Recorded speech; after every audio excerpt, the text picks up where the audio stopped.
Tonight, the red line was not just crossed, it was obliterated. Following the drone attack on the Russian president's residence in Valdai, the Kremlin has executed a decapitation strike on Ukraine's military-industrial complex. The weapon? The Oreshnik. But this wasn't just a political message, it was a demonstration of a weapon system that has fundamentally broken the calculus of European defense. We are going to look past the headlines, we are going to dismantle the physics, the chemistry, and the cold, hard economics of this system to understand why it is currently untouchable.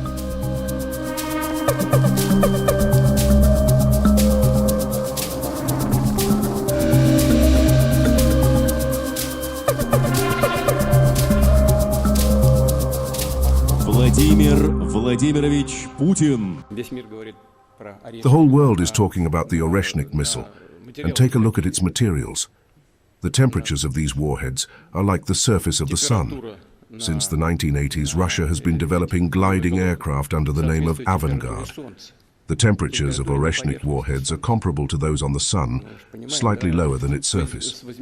There were plans to build such systems in the 1980s, though it was impossible due to the lack of materials. That was the challenge. Oreshnik missile flies and melts like an ice cream, and the control signal still gets through. To understand the Oreshnik, you must understand the deception that birthed it. This missile is not new. It is a ghost. It is a direct derivative of the RS-26 Rubezh, a program Russia claimed to have abandoned in 2018. The Oreshnik exists because of a technical loophole. Under the New START Treaty, an ICBM is defined by a range over 500 kilometers.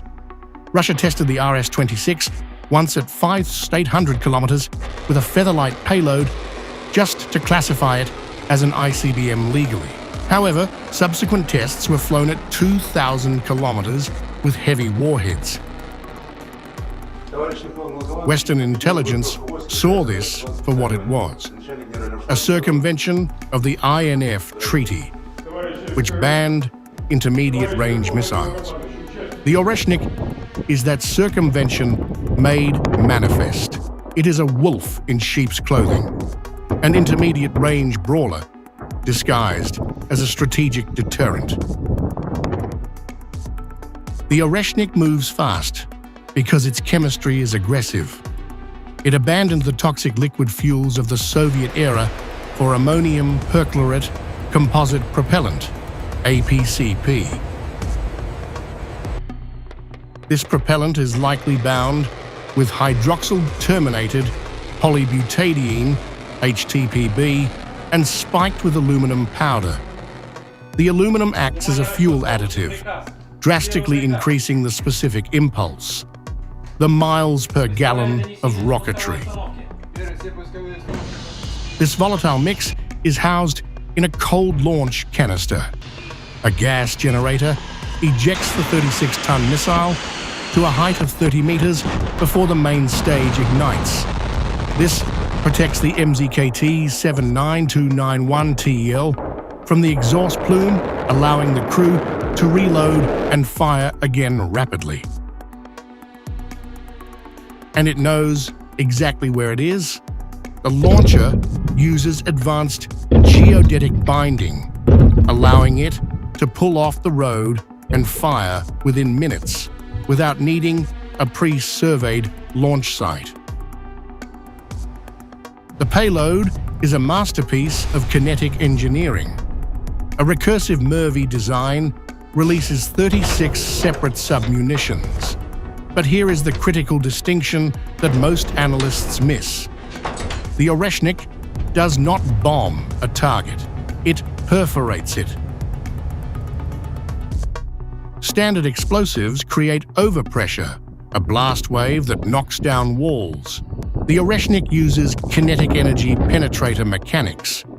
Each 30 kg tungsten rod strikes at Mach 10, delivering 173 megajoules of energy. This energy is focused on a tiny surface area. It punches through concrete roofs and floor slabs like a needle through paper. The destruction happens underground. This is called seismic coupling. The energy dissipates into the foundation and the soil, creating localized shock waves that collapse bunkers and shatter heavy machinery in basements, even if the building's outer shell remains standing.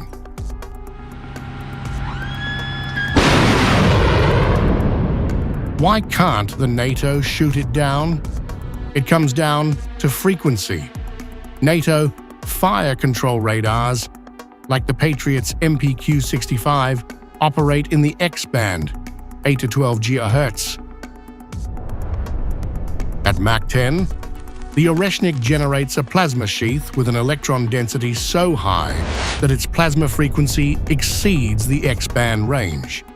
The radar waves literally cannot penetrate the shield to get a return signal. The missile becomes an electromagnetic black hole. But the final nail in the coffin is economic. An Oreshnik missile costs an estimated $15 to $20 million. To intercept its 36 warheads, you would need 72 interceptors. A single PC-3 MSE interceptor costs $6 million, and SM-3 costs $30 million. To stop one Oreshnik strike, the defender must spend hundreds of millions of dollars. It is a cost-exchange ratio that no military budget can sustain. The Oreshnik has ended the post-Cold War era. Russia has successfully reconstituted its intermediate-range capability. The response is inevitable. The United States will likely be forced to deploy the Dark Eagle long-range hypersonic weapon and the Typhon system to Europe. We are witnessing the start of a new missile race, one defined not by nuclear yield, but by hypersonic speed, kinetic precision, and the terrifying physics of the Oreshnik.